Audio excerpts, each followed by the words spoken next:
안녕하세요. 세라피나 수녀입니다. 오늘 하느님의 종 133위와의 만남에서 함께 만나볼 34번째 하느님의 종은 손경서 안드레아 순교자이십니다. 순교자께서는 1839년 기예박해 때 순교하셨는데요. 함께 손경서 안드레아 순교자의 삶을 따라가 보도록 하겠습니다. 밀양 손씨, 손후대의 일남 이녀 가운데 외아들로 실리에서 태어난 손경서 안드레아는 일찍부터 천주교 신앙을 받아들인 집안에서 자라며 어려서부터 부모에게서 교리를 배웠습니다. 이후 손경서의 집안에서는 많은 순교자가 탄생했습니다. 1840년에 순교한 성 정화경 안드레아는 그의 처남이 되고 병인박해 1866년에 순교한 성 손자선 토마스는 그의 사촌 형제의 아들, 곧 당질이 됩니다. 그리고 손경서의 아들과 손자들도 1868년에 모두 순교하였습니다. 손경서 안드레아 자신이 부모님께로부터 신앙 교육을 받았던 것처럼 자녀들에게도 열심한 신앙을 물려주었고 함께 순교의 영광을 얻었던 것입니다. 손경서 안드레아는 부모님의 뜻을 어기지 않았을 뿐 아니라 식사를 손수 마련해서 부모님께 대접할 정도로 효성이 지극했고 성품도 참 너그러웠습니다. 또한 그는 혼인한 후에 아내와 한 번도 다툰 일이 없을 정도로 집안을 언제나 화목하게 이끌었고 자녀와 하인들에게는 모범이 되었습니다. 그리고 그는 어려운 사람들도 많이 도와주었는데 사업에 능숙해서 친척과 친구의 일까지도 보살펴주곤 하였다고 합니다. 하지만 이러한 세속 상황에 마음을 쓰느라 사실 교리를 온전히 실천하지는 못했습니다. 그러다가 시간이 지나면서 교회의 본분을 깨닫게 되었고 이후에는 가족들과 이웃들에게 열심히 교리를 가르치고 전교를 하는 데 노력하고 또 교회 일을 돕기 시작했습니다. 1834년에 입국해 활동하던 중국인 유방제 파치피코 신부를 도와서 봉사하였고 모방 신부님을 모셔다가 가족들과 함께 성사를 받기도 했습니다. 그러던 중 1838년에 가족들과 함께 체포된 일이 있었는데 이때 그는 겉으로 배교한 척을 하고 송량금을 낸 뒤에 석방되었습니다. 하지만 곧바로 겉뿐인 배교일지라도 그것이 잘못되었음을 깨닫고 뉘우친 후에 더욱 열심히 교리를 실천했습니다.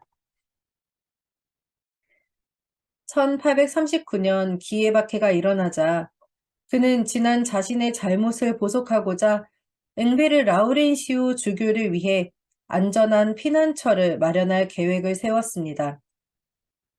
그는 처남인 정화경 안드레아와 함께 수원 상귀에 거처를 마련하고 가족들과 이주한 후 주교를 서울에서 모셔왔습니다.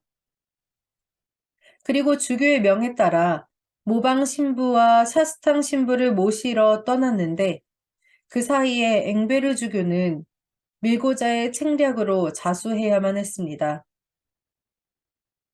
주교의 자수 이후 손경서 안드레아는 가족들을 데리고 다른 곳으로 피신하였지만 포교들이 남아있는 다른 가족들에게 책임을 물어 그들의 재산을 빼앗고 고문을 하였습니다.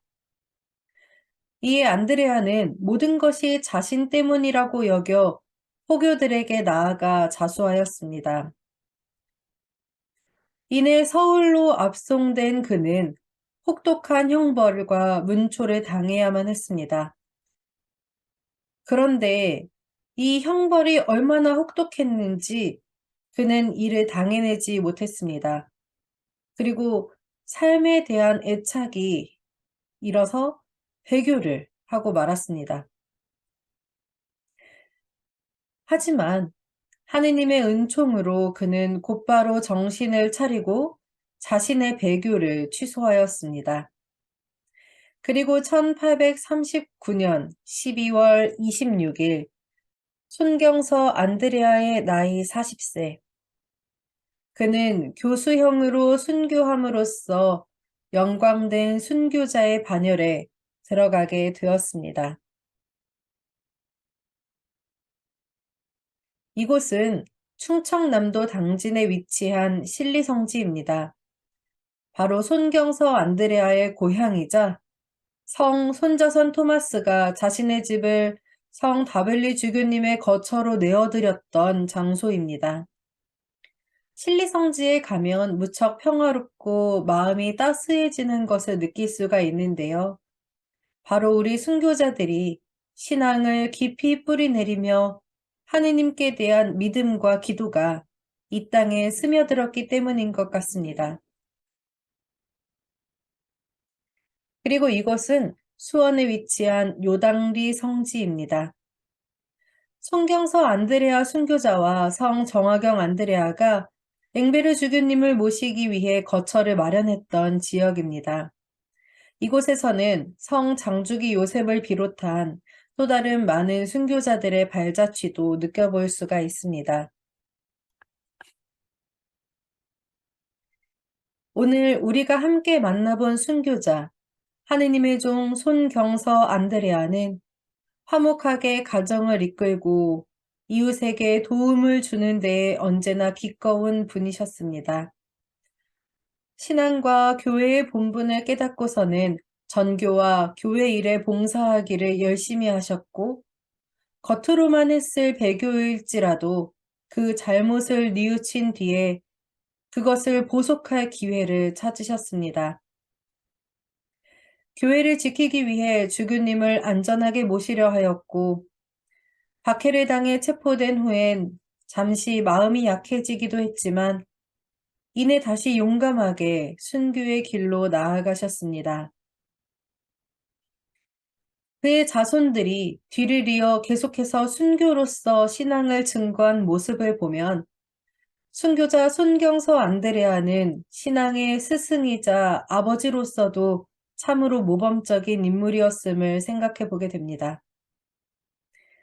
우리도 일상 안에서 종종 인간적인 나약함과 애착으로 하느님을 모르는 사람처럼 살기도 하지만 오늘의 순교자 손경서 안드레아의 뉘우침과 보속, 열심한 신앙, 순교를 묵상하면서 그 같은 열정으로 언제든 다시 잘 일어서려고 노력하면 좋겠습니다. 영광이 성부와 성자와 성령께 처음과 같이 이제와 항상 영원히 아멘.